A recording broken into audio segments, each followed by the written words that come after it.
I am so happy to be here with the Reverend Karla Cooper, who is an alum of Eden Seminary, who is on the board of trustees of Eden Seminary, and has all kinds of connections. We are featuring this year a series of I Am Eden videos telling the story of Eden Seminary through the stories of Eden-connected folks. So Karla, welcome. I am an itinerant elder in the African Methodist Episcopal Church. I currently serve as pastor of Allen St. John in Kansas City, Missouri. And I also am a professor of practice at Doane University. And I do also a little side gig, if you will, filling in the Department of Sociology at Nebraska Wesleyan University. So my calling is to teach and to preach. Say a little bit how you might think that your Eden experience shaped a bit of where you are right now. In so many multiple ways. It's theological meanderings through the messiness of life and pastoral ministry. Eden was the place where I wanted to hurry up and get done. Because in my level of arrogance, I didn't want another degree, and I knew everything I needed to know about Jesus. Finishing up the program, I had this great epiphany to where I think I wrote thank you notes to every professor that I had, even the ones that stretched me. It was really to help me justify why I believed what I believed in a theological, scholastic, conversation, not to dismantle, but to really shore up and undergird a belief.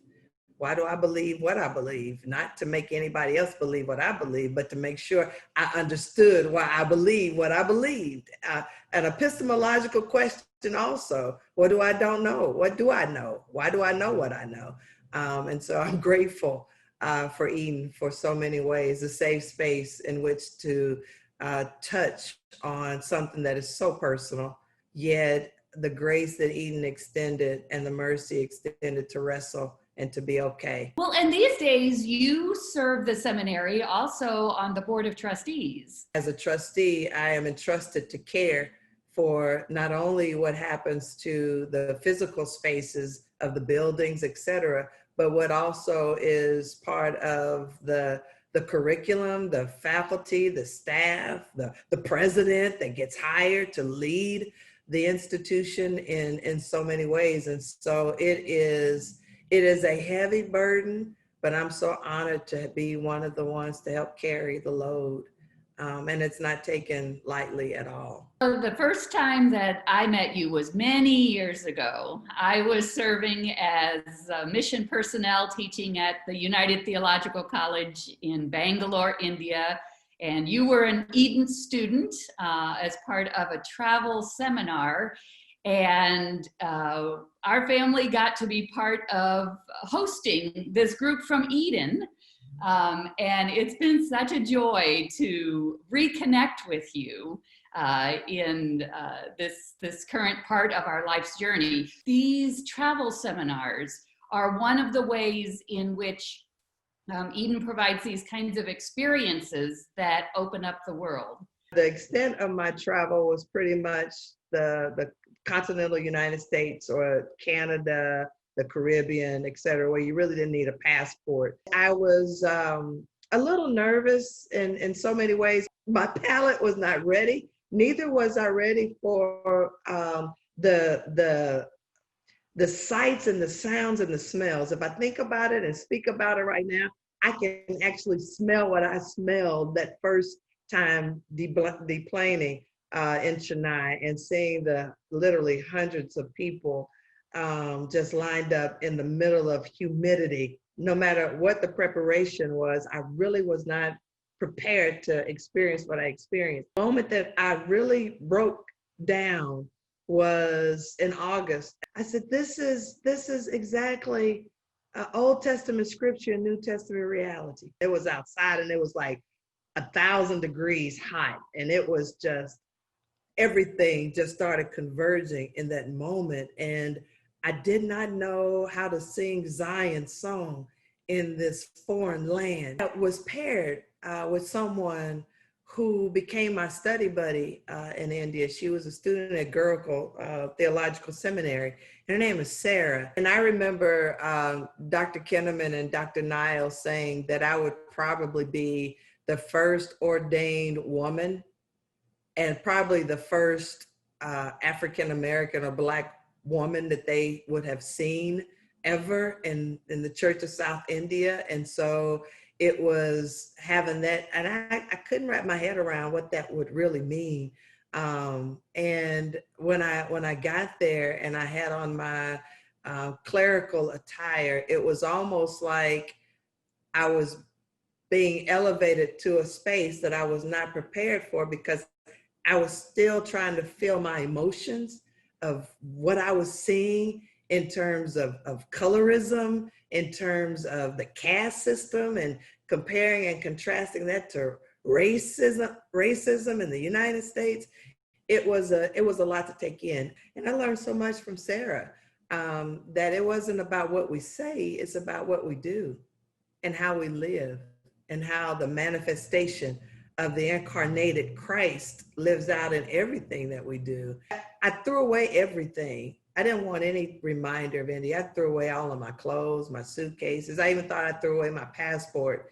And then almost about a year and a half later, 2004, December 2004, I found my passport, and Sarah's email was tucked in the passport.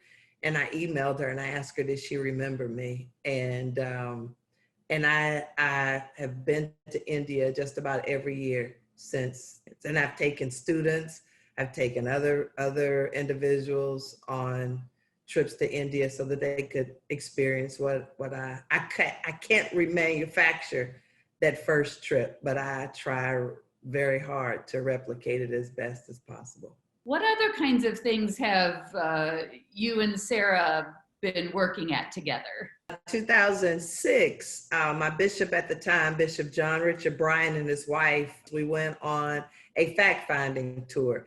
I had a dream in 2004 about a large number of Indian delegations coming to our general conference. At the urging of Reverend Hayes, I shared with Bishop John and Reverend C what I had thought that didn't make any sense. And so here my bishop travels with me to India with his wife and Reverend Hayes. In 2007, we took about 115 from the United States to India to ordain 12 into the AME Church. And from that moment on, that was the first time in 100 years that the African Methodist Episcopal Church had presence on a different continent outside of the United States. What the irony of all of this is that Bishop Paul Quinn was from Kolkata, and Bishop Paul Quinn was the bishop that was responsible for the westward expansion of the AME Church.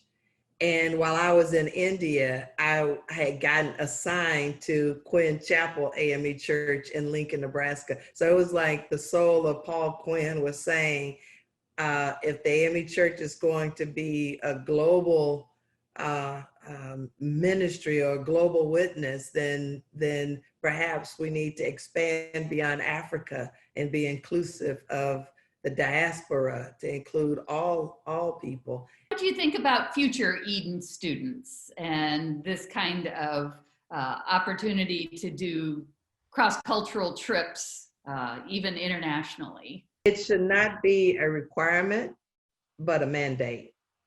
It is necessary. I can't even, and especially how easy it is to be parochial. And I think that the only way that we could understand the totality of how God created the whole world is to go beyond our own geopolitics and to see the image of God in every living creature all over the place. It reminds me of the psalm that says, the earth is the Lord's, the fullness thereof, and those who dwell therein. The only way that we can live out even the John 3:16 is to know that the world is beyond the geographical boundaries and limitations that are imposed upon us. So it is necessary. And then there are arguments that always say, well, we have problems here in the United States. Of course we do. But I think the only way that we could even put a dent in what's happening here is to see what's happening abroad and to bridge those struggles, because they are almost identical struggles. It's hegemony. It's these systems of oppression that have lived for hundreds of thousands of years. And if we can all get together, we can at least put a dent in it. I am curious. I am committed. I am Eden.